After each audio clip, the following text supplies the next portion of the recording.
Middle class investor அனைவருக்கும் வணக்கம். இன்னைக்கு நம்ம எந்த ஷேர் பற்றி பார்க்க போகிறோம் அப்படின்னா ராஜேஷ் எக்ஸ்போர்ட்ஸ்.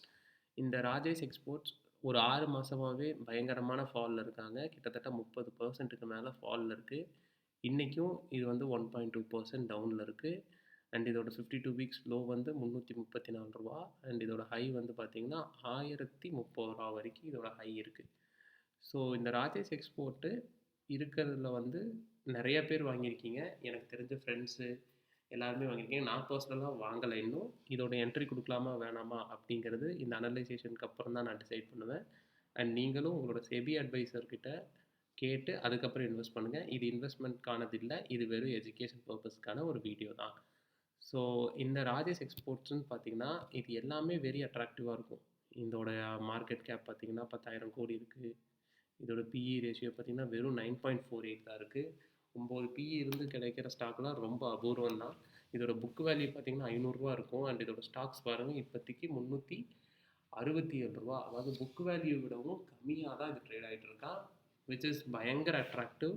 அண்ட் இது ரொம்ப லோ ரேஞ்சில் இப்போ இருக்குது. அண்ட் ஹை இது எவ்வளோ தூரம் வரைக்கும் போகிறதுக்கான கேப்பபிலிட்டி வச்சுருக்கிற ஒரு ஆள் அப்படின்னா 1030 ரூபா வரைக்கும் போகக்கூடிய கேப்பபிலிட்டி இருக்கிற ஒரு ஆள். அண்ட் இதோடைய கடன் பார்த்தீங்கன்னா கடன் ரொம்ப ரொம்ப நெக்லிஜிபிளாக தான் இருக்கான். நெக்லிஜிபிள் கடன், புக் வேல்யூவும் அதிகம் comparative to current price. And இங்கே இருக்கிற ட்ரேடிங் ப்ரைஸுமே ரொம்ப லோவாக இருக்கான். பிஇ ரேஷியோவும் ரொம்ப அட்ராக்டிவாக இருக்குது. இதெல்லாம் நம்ம பார்க்கும்போது இங்கே பார்த்தீங்கன்னா இண்டஸ்ட்ரி பிஇ ரேஷியோ வந்து 37 ரூபா. அப்போ இது 37 ரூபா வரைக்கும் இன்க்ரீஸ் ஆனானா கண்டிப்பாக இவன் 600 ரூபாய்க்கு மேலே ட்ரேட் ஆக வேண்டிய ஒரு பயங்கர ஸ்ட்ராங்கான ஒரு இடத்துல இருக்க வேண்டிய ஒரு ஆள் தான். இருந்தாலும் இந்த கம்பெனியில் சில பிரச்சனைகள்லாம் இருக்குது. என்ன அப்படின்னா, நீங்கள் இந்த ஹிஸ்ட்ரி எடுத்து பார்த்தீங்கன்னா இதோடைய எம்டி பிரசாந்த் மேத்தா அப்படிங்கிறவர் வந்து கோல்ட் ஸ்மக்லிங்கில் ஈடுபட்டதாக இருக்குது. பேசிக்கலாகவே இது வந்து கோல்டு கம்பெனி தான், gold and gold products company தான். பட் இவங்க ரீட்டைலர் கிடையாது. இவங்க வந்து கோல்டு மைன் பண்ணி எடுத்து எக்ஸ்போர்ட் பண்ணுற ஒரு ஆளுங்க. நம்ம டாட்டா இவங்கெல்லாம் வந்து ரீட்டைலர்ஸ். அவங்க வந்து ஆர்னமெண்ட்ஸாக செஞ்சு விற்பாங்க. இவங்க அப்படியே கோல்டு தங்க கட்டியாக விற்பாங்க. ஸோ இது கோல்டு ஸ்மக்லிங்கில் ஈடுபட்டதாக ஒரு கேஸ் இருக்குது. இது வந்து மிகப்பெரிய ஒரு அலிகேஷன், ஐ மீன் இது வந்து மிகப்பெரிய ஒரு விஷயந்தான். பட் இதனால கூட இந்த ஸ்டாக் ப்ரைஸ் வந்து ஏறாமல் இருக்கலாம். ஸோ இந்த இடத்துல நம்ம பார்த்தோம்னா இது ஒரு நெகட்டிவ் நியூஸ். அண்ட் நம்ம வந்து நெக்ஸ்ட் இதோட சார்ட் பேட்டர்ன் பார்த்தோம்னா இவன் ஒரு சார்ட் பேட்டர்னும் ரொம்ப நல்லா இருக்குது, ரொம்ப பயங்கரமாக இருக்குது. ஏன்னா அடிக்கடி ப்ராஃபிட் சம்பாதிச்சு கொடுக்குறவன். கீழேருந்து மேலே ஏறி 700 வரைக்கும் போயிருக்கான் 2016. அண்ட் மறுபடியும் கீழே இறங்கி 400 வந்தவன் மறுபடியும் ஏறி 800 போயிருக்கான். அண்ட் மறுபடியும் 500 கீழே வந்து மறுபடியும் மேலே இன்னொரு தடவை இந்த இடத்துல ஒரு 1000 மேலே ரீச் ஆகிருப்பான். அண்ட் மறுபடியும் டவுன் ஆகி மறுபடியும் ஒரு 1000. அதாவது கிட்டத்தட்ட 4 தடவை நமக்கு லாபம் பண்ணி கொடுக்க வேண்டிய லாபம் பண்ணி கொடுத்த ஒரு கம்பெனி தான். ஸோ இந்த தடவையும் ஒரு டவுனு, மறுபடியும் இவ்வளோ தூரம் வருவானா அப்படிங்கிறது தான் வாங்கினவங்களோட எக்ஸ்பெக்டேஷன் எல்லாமே. அண்ட் இந்த கம்பெனி கடனே இல்லாத கம்பெனியாகவும் இருக்குது. கடனை ரெடியூஸும் பண்ணியிருக்காங்க. நம்ம பார்ப்போம் என்ன குவார்ட்டர்லி ரிசல்ட் எப்படி இருக்குது அப்படின்னு சொல்லிட்டு. செப்டம்பர் மாதம் வரைக்கும் வெறும் 57 கோடி தான் பண்ணியிருக்காங்க. இதுக்கு முன்னாடி பார்த்தீங்கன்னா 300 கோடி 400 கோடின்னு பண்ணிட்டு இருந்தவங்க கடைசி குவார்ட்டர் செப்டம்பர் மாதம் வந்து 53 கோடி தான். ஸோ இந்த ட்ராப்பு தான் இங்கே மேஜர் ஆஃப் இறக்கிறதுக்கான மிகப்பெரிய காரணமாக இருக்கும். ப்ளஸ் அதோட நெகட்டிவ் நியூஸாக கூட இருக்கலாம்.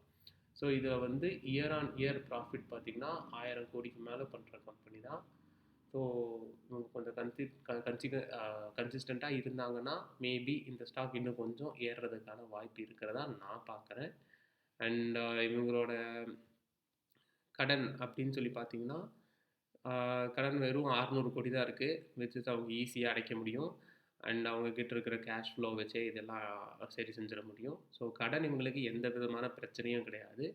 ஷேர் ஹோல்டர்ஸ் அப்படின்னு சொல்லி பார்த்தீங்கன்னா ப்ரொமோட்டர் ஹோல்டிங் 54% நல்லா ஸ்ட்ராங்காக இருக்காங்க. எஃப்ஐஎஸ் 15% வச்சுருக்காங்க, அப்படியே வச்சுருக்காங்க. 17% இன்வெஸ்ட் பண்ணவங்க கொஞ்சம் கம்மி பண்ணிவிட்டு 15% வச்சுருக்காங்க. 16 இருந்துச்சு ஜூனில், இப்போ வந்து கம்மி பண்ணியிருக்காங்க 1% தான். அது பெரிய இது இல்லை. பட் டிஐஎஸ் இதை இன்வெஸ்ட் பண்ணி ஸ்ட்ராங்காக ஹோல்ட் பண்ணுறாங்க. ஸோ அவங்க கண்டிப்பாக நம்புகிறாங்க இந்த இது வந்து மேலே வரும் அப்படின்னு சொல்லிட்டு. இவங்களே பெரும்பணம் போடுறாங்க. நம்ம ஒரு சின்ன படம் தான் விளையாடலாம் அப்படின்னு சொல்லிட்டு விளையாட முடியாது. ஏன்னா அவங்க வந்து இப்போ அவங்கக்கிட்ட பணம் இருக்கும் விளையாடுவாங்க. நம்ம அந்த நேரத்தில் விளையாண்டுருக்க முடியாது. நம்ம இந்த டெக்னிக்கலாக இது என்ன இருக்குது அண்ட் ஃபண்டமெண்டலாக இது கரெக்டாக இருக்கான்னு பார்த்துட்டு அதுக்கப்புறம் தான் நம்ம பண்ண முடியும். ஸோ இதோடைய டெக்னிக்கலாக பார்த்தீங்க அப்படின்னா இதோட ஹை வந்து 1030 இருக்குது. இதுதான் அதோட high.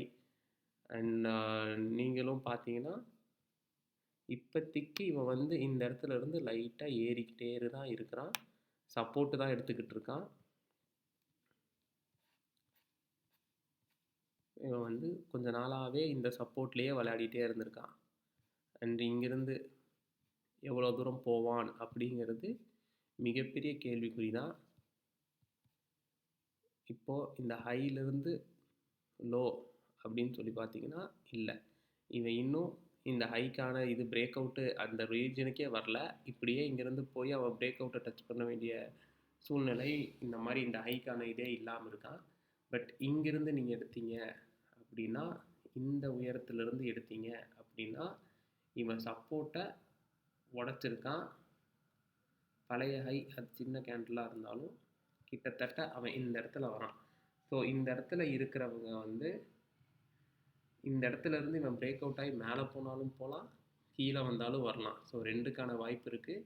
So strong selling and buying pressure தான் இந்த இடத்துல இருக்குது. ஸோ அக்யூமுலேட் பண்ணுறதுக்கான வாய்ப்பு இருக்குது. மேலே ஏறினா இது ஒரு பிரேக் அவுட் நடந்தாலும் இது ஒரு நல்ல ஒரு ஸ்டாக்காக வரும்.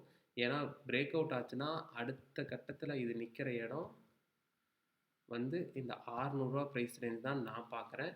இந்த 600 வரைக்கும் இவன் ஏறிட்டு அதுக்கப்புறம் தான் மறுபடியும் இறங்கி சப்போர்ட் பிடிச்சி இவன் ஏறுவான் அப்படின்னு சொல்லி நான் நினைக்கிறேன். அண்ட் டெக்னிக்கலாக பார்த்தாலுமே இவன் இந்த இடத்துல ஒரு ஜோன் வெடிக்கிற பகுதி, அதாவது இங்கிருந்து மேலே டெக்னிக்கலாக அடித்தானா மேலே போயிடுவான், கீழே அடித்தானா கீழே வந்துடுவான். ஒரு பாசிட்டிவ் நியூஸு சேர்ந்து வந்துச்சுன்னா இவன் கண்டிப்பாக மேலே 600 வரைக்கும் போகிறதுக்கான வாய்ப்பு இருக்குது. ஸோ இதுதான் இந்த ராஜேஷ் எக்ஸ்போர்ட்டுக்கான ஒரு அனாலிசிஸ், என்னோட அனாலிசிஸ்.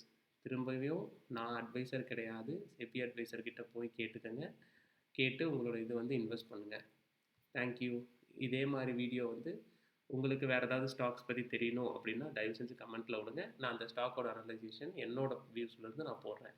இப்போ நான் இந்த ராஜேஷ் எக்ஸ்போர்ட் நான் வாங்குவேனா இல்லையா அப்படின்னு கேட்டால் ஒரு பெட் பண்ணி பார்ப்போம், ஒரு ரிஸ்க் ரிவார்டு தான் அப்படின்னு சொல்லி பார்த்தீங்கன்னா, நான் இந்த ஸ்டாக் வந்து இந்த 330க்கும் கீழே ஒரு தடவை டச் ஆச்சு அப்படின்னா மேபி என்டர் பண்ணுவேன். இதுக்கான காரணம் இவங்க வந்து ப்ராஃபிட் மேக்கிங்காக தான் இருக்காங்க. நான் முன்னாடியே சொன்ன மாதிரி இவங்களுடைய ப்ராஃபிட் மேக்கிங் வந்து இயர் ஆன் இயர் நல்லா தான் இருக்குது. அண்ட் இந்த இயர் இது வரைக்குமே 1000 crores பண்ணியிருக்காங்க. அண்ட் இயர் ஆன் இயரும் நல்லா தான் இருக்குது.